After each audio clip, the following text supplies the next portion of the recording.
Have you ever been in the middle of explaining someone's behavior to a friend, and somewhere in that sentence, you heard how it sounded coming out of your own mouth, and you kept going anyway, because stopping would have meant admitting something you weren't ready to admit yet?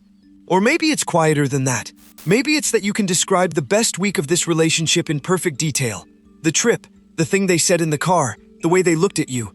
And you tell that week to people like it's the whole story, even though it happened 2 years ago. If any of that landed, this one is for you, because there is a difference between loving someone and being bonded to them through pain, and those two things can feel almost identical from the inside. That isn't a failure of your intelligence, it's how the bond is built. There's a name for it. In the 1990s, a psychologist named Patrick Carnes wrote about what he called betrayal bonds, describing how people can form intense attachments to the very people who hurt them.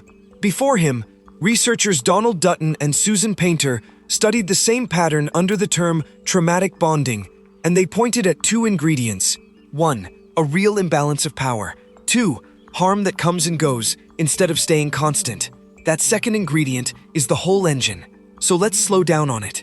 In learning research going back to B.F. Skinner, there's a well-established finding about rewards.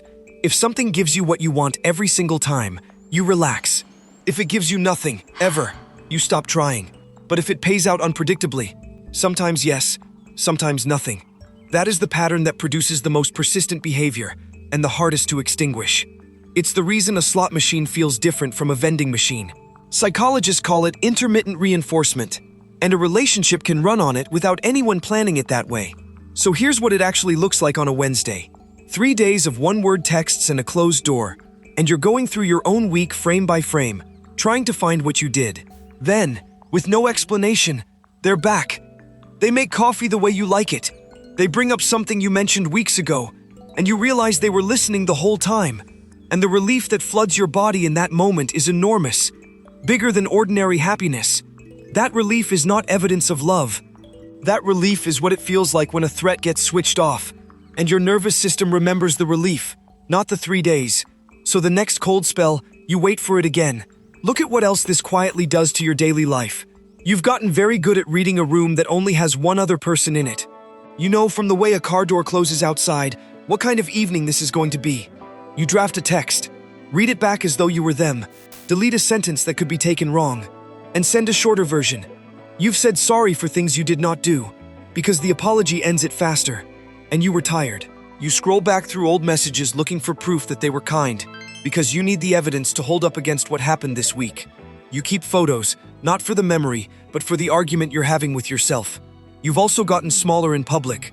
At dinner with other people, half of you is at the table, and half of you is monitoring the weather beside you, checking their face, steering the conversation away from anything that might land badly, answering a question on their behalf before it reaches them. Afterward, a friend says you seemed quiet. And you weren't quiet. You were working, and you've stopped making plans very far out. Not deliberately. You just noticed that you don't book things in October, because you genuinely don't know what October looks like, and it's easier not to promise. Your future has quietly shrunk to about 2 weeks wide. Your friends have gone strangely quiet on the subject too, not because they stopped caring, but because they said something once, 6 months ago, and you defended it so quickly that they learned not to bring it up. And now there's a version of your life that only you know about, and carrying it alone makes it heavier and much harder to see clearly. You measure the relationship in what could be, rather than what is. You have a specific memory of who they were in the first 2 months, and part of you believes that person is real, and the current one is temporary. You say things like, he's under a lot of pressure right now, and it's been true for 4 years, and here's a sign that's easy to miss entirely. Calm feels wrong. You get a peaceful stretch. Nothing is happening, nobody is upset, and instead of resting you feel a low hum, like waiting. Real love tends to feel boring in the good stretches. A trauma bond rarely gets to be boring. Now, I want to be fair to ordinary relationships here, because every couple has bad months. The difference isn't whether there's conflict, it's what happens afterward. In a steady relationship, a rupture gets repaired, someone names it, something changes, and the ground underneath you stays where it was. In this pattern, the rupture doesn't get repaired, it gets replaced. Warmth arrives instead of an explanation, and you're expected to take it and move on. And you do, because the warmth is real, but nothing underneath it ever got fixed. Which brings us to the hardest part. Why is it so difficult to leave? even when a piece of you already knows. Part of it is what psychologists since Leon Festinger have called cognitive dissonance. When your actions and your beliefs don't match, the mind will bend the belief. Because it's easier. If you've stayed for years, some part of you has to keep updating the story so the staying makes sense. That's not weakness. That's a mind protecting itself. Part of it is that you've become the world's leading expert on one person. All that attention you've been paying, tracking their mood, adjusting your tone, timing your questions, that's real skill, and it has nowhere else to go. Leaving means all of it becomes useless overnight. And part of it is simply that you loved them, not the pattern, them. Those two things live in the same body at the same time, and anyone who tells you it should be simple has not stood where you're standing. So where do you actually start? First, write it down, without an audience. Just dates, and what happened, in plain language. No explaining, and no softening. Keep it somewhere private. What you're building isn't a case against anyone. It's an outside record, so you're not relying on a memory that's been asked to bend for years. And when you read it back a month later, you'll notice something. You won't be arguing with it anymore. Second, tell one person one true unedited thing, not the whole story. One thing, with no context added to make it sound better. Secrecy is what keeps this pattern strong, and the very first sentence spoken out loud is the one that does the most work.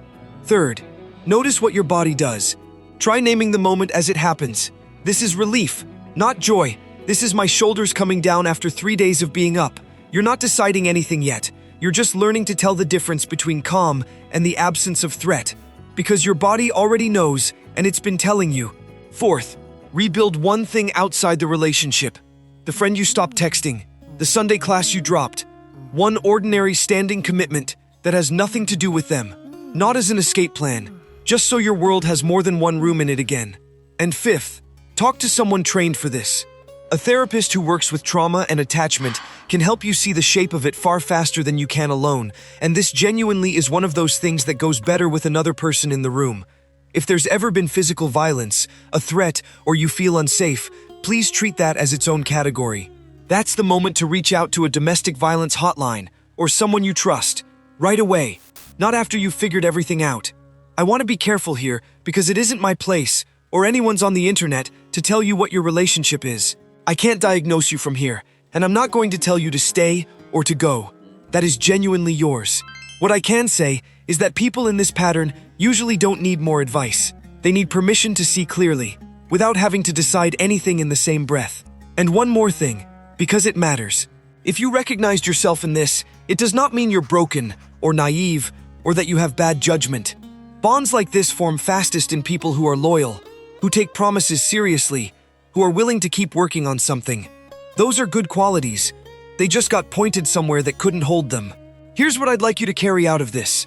Love, the ordinary kind, is not supposed to be a weather system. It has bad days and repairs and dull Tuesdays, and it does not require you to become an expert forecaster to survive it. You are allowed to want something steady.